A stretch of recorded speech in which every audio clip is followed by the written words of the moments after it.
Corps yesterday, but the one everyone is talking about was the president's latest confrontation with CNN chief White House correspondent Jim Acosta, and his White House hard pass was suspended as a result. I'm joined now by Chris Wallace, anchor of Fox News Sunday, someone who used to be a reporter in the briefing room. I was at the podium in the briefing room, and I wondered what your general thoughts are on this, Chris. Well, let me just say, first of all, it doesn't seem very important after that horrific story that you just told, but it is in the news. Jim Acosta was called on by the president, asked a question that seemed to be more to be an argument than really a question. And after he'd asked several questions, the president told him to sit down. And he refused to. And as you saw, a White House intern came over and tried to take the microphone away. And he put his hand up and did touch the intern in refusing to give up the microphone. You know, I covered the White House for 6 years during the Ronald Reagan years, and along with me, Sam Donaldson. I think we were pretty tough, persistent, aggressive reporters, but we never did anything like what Jim Acosta did yesterday. I think he embarrassed himself. I think, as I say, first of all, it was more of an argument than it was a question. He was disrespectful to his colleagues in asking repeated questions and thereby making it harder for them to get in a question. And then the President of the United States told him to sit down, and he refused, and he kept talking. I wanted to talk about this because you and I never worked in the White House at, on different ends of the briefing, but what would your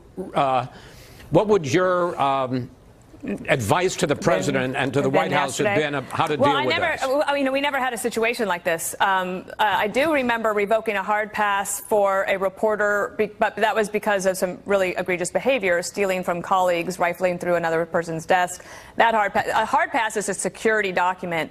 I had other ways to deal with reporters. And Marlon Fitzwater, I think he would put people out of business for 24 hours or something like that. I remember one reporter that was again, egregious, argumentative rather than news gathering, which I'm for news gathering. And I told my staff, and I held to it, that he was in the deep freeze for a while. So, we just basically tried to freeze him out a little bit just to give ourselves some space, because things can get heated, and the president punches back at these reporters. The White House press corps' mission is to cover the White House, to basically chronicle the presidency, to explain the White House decision and decision-making. Arguing with the president doesn't get you there. And the president's been quite willing to take lots of questions from these reporters. I do know that a lot of Jim Acosta's colleagues are very frustrated with him.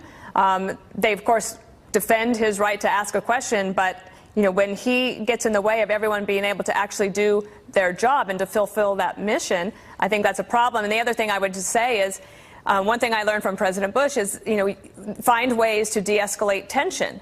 And I think the problem here, Chris, is I don't know if either side wants to de-escalate.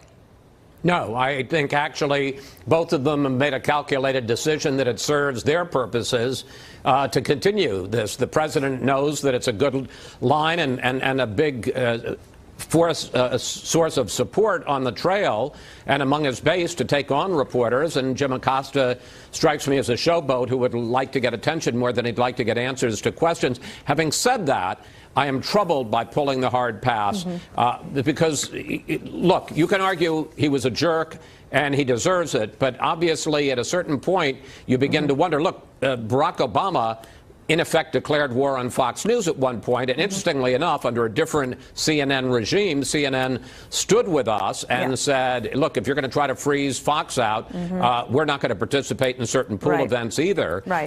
We do have to stick together, but I got to say, Jim Acosta makes it awfully hard to have journalistic solidarity in something like this. Pulling the hard pass seems a little disproportionate, but I also have to wonder if at some point Jim Acosta or maybe CNN needs to make a decision, like, who is this helping?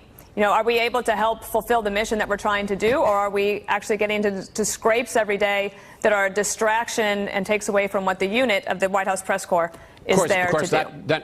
That then raises the question, what do the bosses at CNN see as their mission? In this particular case, is it to cover the news, or is it to make a scene? Well, we'll find out. We'll see. Chris Wallace, thank you. You bet. Thank you, God bless you, and God bless America.